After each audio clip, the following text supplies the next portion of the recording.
America is grappling with twin attacks on New Year's, one in New Orleans, the other in Las Vegas outside the Trump Hotel. Well, for more analysis, let's bring in Simon Jackman. Simon, thanks so much for your time this new year. If we zoom out to the political dimension, it's notable, really, that Trump and those around him using these attacks to reinforce that rhetoric around migrants and crime in the southern border, despite the fact, though, that both of these are US citizens and both ex-military personnel.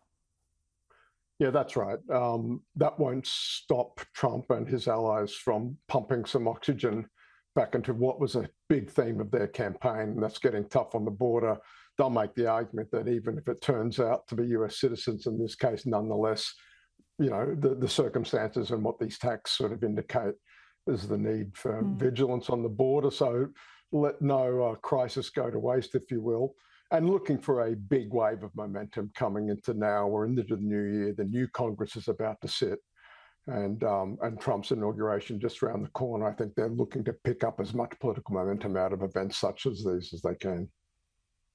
And that obvious, symbology, really, that Tesla Cybertruck is used as part of that attack outside a Trump hotel. What is your assessment on that relationship between Trump and Musk at the moment? It seems to me there's barely been a day that the two haven't been together since Trump won the election. Yeah, that's right. Musk is reported to have basically moved into Mar-a-Lago. Some media reports have him sitting in a $2,000 a day cottage on the Mar-a-Lago property. He's become sort of Trump's bestie, of course. Look, we'll see where that one goes. There was already over the Christmas break, while we were doing other things in Australia and the US, there was a bit of a falling out, particularly on this earlier question of immigration. Musk connected to Silicon Valley as his network, understanding the value of high-skilled labor coming in on a visa class I once held when I worked at Stanford University for a while on an H-1B visa that are really the backbone of the US tech industry.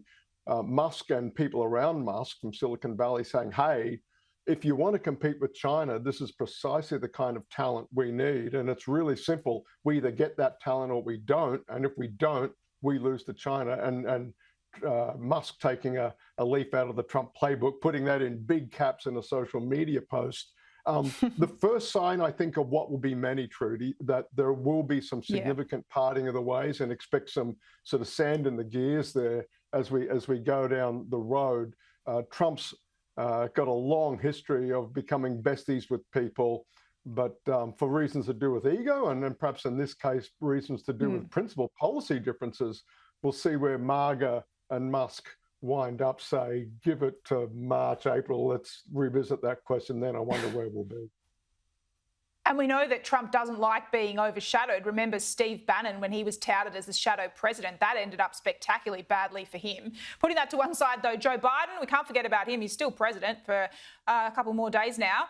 This morning out touting 235 judicial nominations. He says this is safeguarding democracy heading into Trump. But it does strike me, I mean, the Conservative majority, 6-3 on the Supreme Court, that's got to be more substantial than anything in the lower courts. Yeah, well said, Trudy. That's exactly my read. Well done, Joe Biden. I think he can claim of those 235, 2/3 of those are either people of color or women, or both. Just 1/3 of those appointments are white men. Sort of the most diverse sort of set of appointments in the history of American politics, or in American history. The other thing is just how big now. I think it's about 1 in 4 of the federal bench are now Biden appointees. And one thing Democrats have learned from Republicans who figured this out back in the 80s into the 90s, you want to change America, stack the courts, right? And indeed, if you will, that goes right back to FDR and the New Deal at the Supreme Court. But returning to the Supreme Court, that's the big enchilada. Biden only got one appointment to the court. It remains a 6-3 conservative court at the end of Biden's term. That's what a second 4-year of Democrats running the show, being president, might have got that to 5-4. But that could well end up remaining 6-3. And we'll just see who retires, who falls into ill health or worse over the next 4 years. The Supreme Court, the big enchilada in the federal judiciary in the United States, that remains firmly, and way more than I think anybody would have anticipated back in, say, 2015, 2016, before Trump Mark 1. just how Yeah. firmly a conservative court we've got. The big enchilada. I think I might steal that and use that for my own terms, referring to the Supreme Court. Hey, Simon, just finally, that House Speaker race seems like every couple of months that blows up there in Congress. Mike Johnson has the Trump endorsement, but do you think he does hold on given how tight the Republican numbers are in the House? I think he gets there in the end. I expect it's going to be very messy, though. He needs a majority of people voting. Matt Gaetz is out. Remember how finely balanced numbers are in the House now. It's got to be a majority of people voting. And it's the first order of business. The House can conduct no business until they elect a speaker.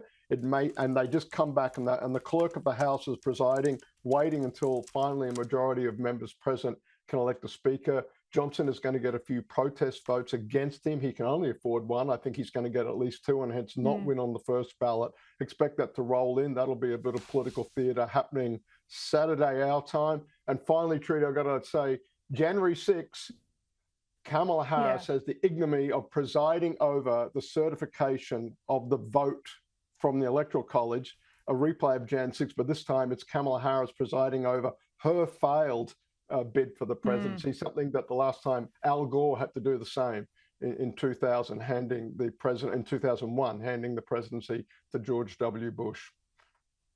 Yeah, it's going to be a fascinating moment to watch that history in the making. Simon Jackman, always appreciate your analysis. Thanks so much.